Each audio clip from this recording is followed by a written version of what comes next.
You've talked about learning the counselor role, and I'm curious to find out how do you learn the ethics that you need to practice? Well, it's a favorite topic of mine, but it doesn't start with ethics. It starts with values. And I think the problem with ethics is that they don't make dishonest people honest. They don't make uninformed people suddenly very wise to the world. Um, Ethics codes are very important. Where they're most important would be in helping people decide on how to approach or handle an issue in our field where there might be more than one right answer. I think that's admittedly a very short summary of ethics, but that's kind of where I view that. I think what's more important in our field is the statement of values of what we believe is important based on our understanding of who we are and what we do. And I have, through the Arthur Page Society and other organizations, have been working to try to develop some kind of a basic values statement for practitioners, public relations, public affairs. We haven't decided on what we're going to call ourselves yet. Maybe we can talk about that a little bit later. But I think that our value proposition is essentially rooted in the acknowledgement of the importance of four main constituents. One would be the publics. The first would be the publics with whom we communicate. And I think that the truth, well communicated, and the commitment to the truth and communicating it well, not just part of the truth, but the whole truth, or at least enough truth to help an audience fully understand a situation, ought to be a very important value to us. Transparency might be included in that one tenet, and many others. But I almost think we need to consider a vow related to the truth. And not just the truth that someone else tells us, but truth that we have validated based on our own research. I think that's an important part of really who we are and what we value.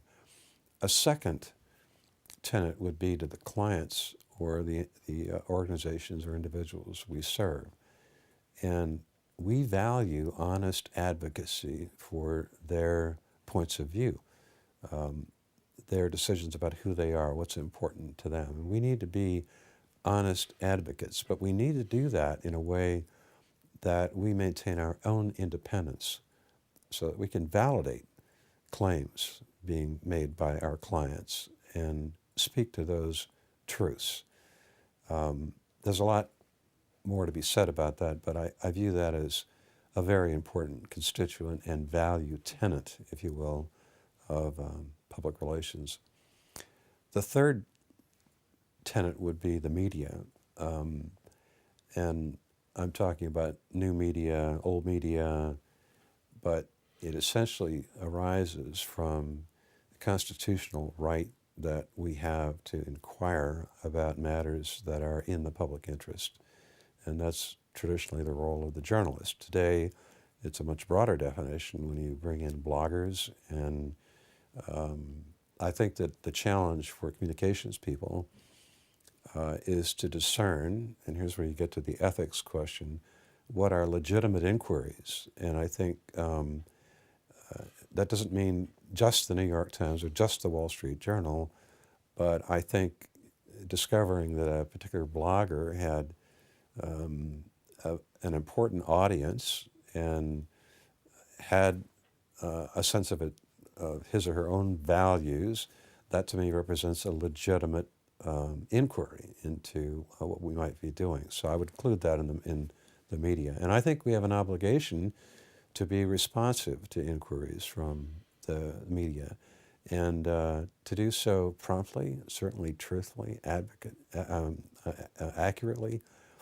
I think that we have a we place a value on upholding the highest journalistic standards. That, after all, is the third leg of the old definition of public relations, is the third party that is working with information that we are dispensing. And then I think the fourth value tenet is to our own profession and the standards that we adopt, the principles that we uphold that make up the character of who we are.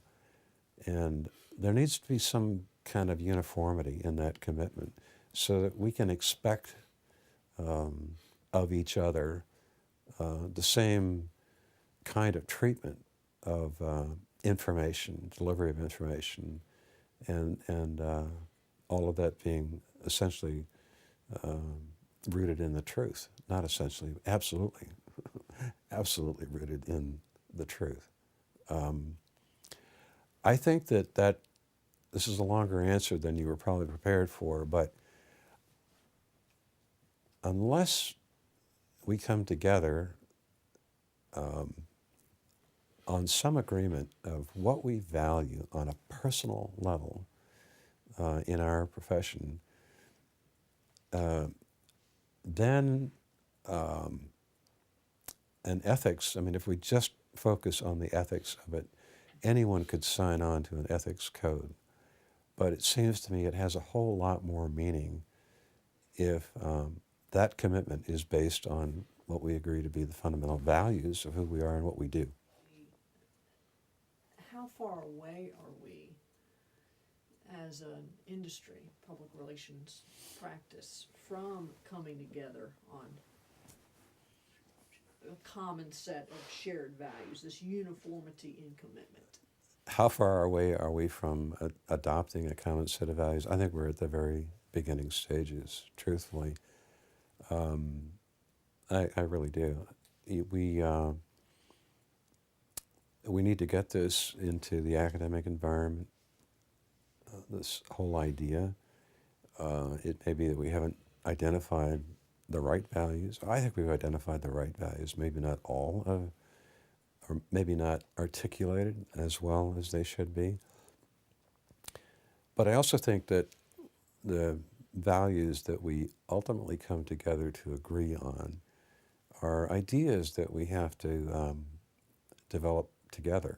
We need consensus of view.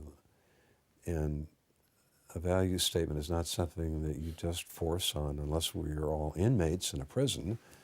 We are a free society, and I think that the strength of one's commitment to these values is certainly going to be based on the extent of your belief that they're true, that these things are important to us. I think that the articulation of values in our practice or our profession are terribly important, in part because there is no licensure, there is no set academic course of study that we have to go through. There's no particular degree, there's no certification, the FTC hasn't approved what we're doing or anyone else. The legitimacy of what we do has been based largely on cases and the standards set by people who went before us, such as Arthur Page, who, even Arthur Page, though, he didn't write the book about public relations. The book was written about Arthur Page, and that became the book about the principles that apply to what we do. And that happened not because Arthur Page forced his view out to the profession. It happened because a number of his colleagues and others who studied what he did concluded that he was essentially basing his work on a number of very important principles that needed to be codified and shared. Those principles emerge today as very strong pillars in the practice of the corporate communications function. The other thing I want to happen out of this, I want a new Page principle that speaks to values. And I want you to help me make that happen. through the Page Center. I've talked to Jack Coton, and he said he believes there's enough written in the Page documents and speeches that we could get together a principle, just like Jack and the rest of them created the current Page principles. You know they wrote them, right? Mm-hmm. I mean, Yeah, I know that. Arthur didn't. Yeah. No, Jack Coton wrote most of them, and yeah, the other people who worked closely with him, and they added one not too long ago. Are you willing? Can I ask a general question about the Page principles and let you talk some about? Take it wherever you want to take it for the interview. You've talked about values, and of course, Arthur Page comes to mind when we think about the Page principles and the way those can be really read and understood as values. And I'm wondering if you'll talk about the Page principles and their value to the profession. Well, I think the Page principles have come to represent a real definition of how we intend to practice. They're not really a definition of the technical aspects of communications. There's nothing in there about how to write a press release or the quality of the annual report you want to be putting out or the council. But what they reflect is Arthur Page's true understanding of his role in the Bell system and the influence that he wanted to have over decision making. And I think that as Jack Coton and others reviewed the work of Arthur Page, they knew that these principles were important and that it would be very important for future generations to try to codify this, and that's what they've done. Telling the truth, that too often in my book we get down to these one-liners: tell the truth, prove it with action, recognize blah blah blah. But once in a while you need to go back and read the whole statement about what do we mean about telling the truth, and what do we mean about proving it with action. Proving it with action is probably one of the most important principles for me, and it was an issue that I focused on in my career, and that had to do with the behavior of an organization and making sure that that behavior was consistent always with the values that it publicly said were important to it. The worst thing you can do and lose your integrity totally is to say that you believe in one thing and create a perception that you're acting in some other way or in self-interest and away from that. So telling the truth, proving it with action, that is behaviors, decision-making on tough issues in any business that is consistent with what you've said is important to your organization, that's the crux of it. I mean, it from there it's about how do you articulate that, how do you write that, how do you place it, how do you get it. Those are all things that good education programs will teach people to do in our field. But understanding the importance of that function as a part of what we do and is very important in the first place. And then secondly, how you execute that within your organization is another dimension of that. And the whole issue with that, I believe, comes down to our own, certainly our experience, our good judgment, born on years of experience, but also self-confidence in what we know to be true and what we know to be right about a situation, and to be able to stand our ground, not to back down when you get into an argument with somebody who may see it a little differently, but to have the self-confidence to be there and necessary to put your career on the line to prevail on your point of view. So that second principle in there holds a ton of stuff for me in terms of defining who we are, the importance of what we do, the philosophical underpinnings of what we do. We don't show up in a management meeting with the decisions of old judges or court cases, which general counsel can support. We don't have the Accounting Practices and Standards Board, which the chief financial officer is going to bring. We don't have all the employment laws and practices that the HR person is going to show up with. We don't have the FDA's requirements. Sometimes we do, but there are people in management who represent those points of view. We don't have any studied hierarchical academic positioning, and so how do you make that dog hunt? Someone would say. Well, it's the strength of your convictions about who you are and the relationships you've already established with those people who are going to say, I don't entirely agree with him, but there's a ring of truth in what he's saying, and it takes intestinal fortitude and a lot of self-confidence to stand in those positions and to prevail in those arguments. It helps a lot to be able to turn to contemporaries through the Page Society and to know that they're operating against a statement or a statement of principles that are consistent with what you're advocating. So there's huge value in that.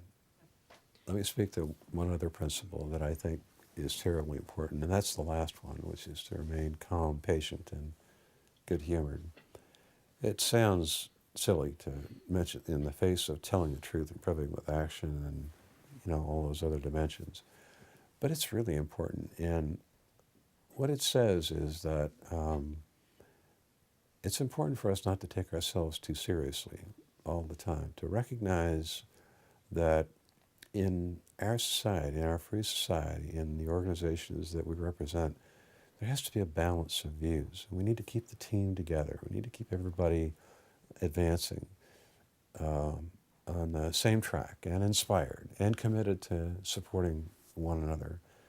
You can't get there if you're just hammering everyone else, saying, we're not going to do that because it's not true, or it's not the whole truth, or, you can take this kind of policing stance in your organization, and some people do, and policing is a good thing.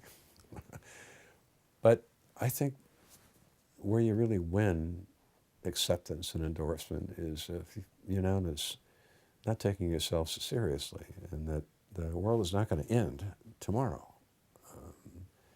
That you're willing to compromise when it's appropriate to compromise. I think that last principle also speaks to maintaining a commitment to a principle for a long term. It's hard to do in the short term. Tony Blair has suggested that you almost need a short-term public policy and then a long-term commitment to your values. That you need to be able to live with both dimensions and be okay with that.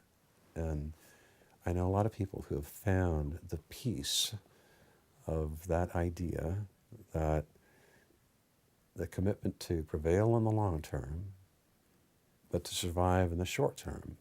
And that's where the art of our practice comes into play. It truly is. And I think it's a very important kind of understanding that we need to get into, particularly young people who are coming along in this profession.